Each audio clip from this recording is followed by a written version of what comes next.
اگر آپ کے گھر کے اندر آپ کی بہو تنگ ہے آپ کے کسی جملے کی وجہ سے، نظر کی وجہ سے، قول فعل کی وجہ سے، آپ کے کسی بیٹے دیور جیٹھ کی وجہ سے، آپ کی بیٹی کسی نند کی وجہ سے، آپ کے گھر کے کسی فرد کی وجہ سے، یا آپ کے کسی رشتہ دار یا یار اور دوست اور بیلی کی وجہ سے آپ کے اوپر آزمائش ہے، آپ کے کندھے پہ بوجھ ہے، حساب آپ نے دینا ہے۔ آپ گھر کے چودھری تھے، سارے مسئلے حل کرتے رہے، یہی نہیں ہوا۔ اور ہمارے ہاں یہ بھی ذکر کر دوں، مرد بسا اوقات مسئلہ حل کرنا چاہ رہے ہوتے ہیں، بیگم نہ انہوں اتھوں دا لیا کے مار دیے تو بھی پٹکا بچارا اٹھن جوگا نہیں ہوتا۔ اچھا تیاں واری تو تینوں ایدہ دا کدی پیار نہیں آیا، تو میرے واری بھی نہیں، نو نو ویکھ کے بڑیاں تیریاں لالا ڈگ دیاں نا۔ وہ بیچارہ عزت بچا کے چپ کر کے نکل جاتا بھی میں گل کیتی تے میں پھسن والی گل۔ اپنے مرد کو کبھی نہ گرائے۔ جس گھر کا مین گیٹ گر جائے نا، پھر کتے بلے جانور اندر آ جایا کرتے ہیں، چھوٹے دروازوں کی کوئی ویلیو نہیں ہوتی، مین گیٹ ہے یہ مرد۔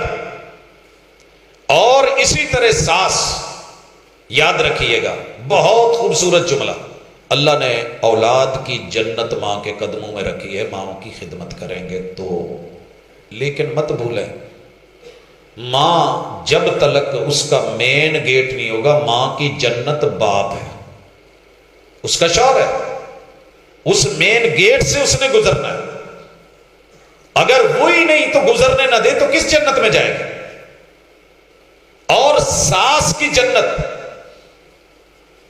کہتے ہیں جملہ بڑا ہے، یہ آزمائش ہے، انما اموالکم و اولادکم فتنہ، ساس کے لیے سب سے بڑی آزمائش بہو ہے۔ اگر یہ اس کے فرض نہیں نبھا رہی، حق مار رہی ہے، ایک وقت آنا ہے اگر ماضی کے بدلے لے رہی ہے کہ میری ساس نے ایسے کیا تھا، رکیے، سبق پڑھیے، میں سبق سکھانا چاہتا ہوں۔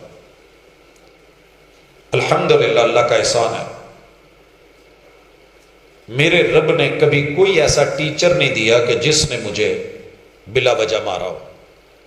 پیار میں، محبت میں، سبق سکھانے کے لیے کبھی کوئی چھوٹا موٹا کہ آپ فخر نہ کریں، وہ مار لیے ایک الگ چیز ہے، مگر ایسا کوئی ٹیچر نہیں۔ یہ ہوا ہے میرے ساتھ پنجاب یونیورسٹی میں بی اے تلک۔ اس کے بعد جتنا دور گزرا ہے ابتلا میں اور آزمائش میں، بلا وجہ بغیر جرم کی سزائیں دیکھی ہیں میں نے۔ یعنی جو 2 سال کا کورس ہے، صرف اس وجہ سے کہ میری کوئی غلطی بھی نہیں، کوئی جرم بھی نہیں، کوئی زیادتی بھی نہیں، کوئی احترام میں، ادب میں کمی نہیں، مگر 2007 سے لے کے 2024 تلک جو 5 سال کا صرف کورس تھا، اتنے سال پیسہ سب کچھ لگا، مگر اس کا بدلہ میں نے کبھی بھی اپنے سٹوڈنٹ سے نہیں لیا۔ میرے ساتھ یہ رویہ کیوں رکھا گیا کہ اس کا مسلک اور ہے، یہ بولتا ہے، یہ باتیں کرتا ہے، دلیل جہاں پہ ہے میں اپنی ذات کو نیچا کر لیتا ہوں۔ در مع الدلیل حیث دار، جہاں دلیل لے کے جائے میں چلا جاؤں گا، وہ میرے مسلک کے خلاف جائے یا اس کے حق میں جائے۔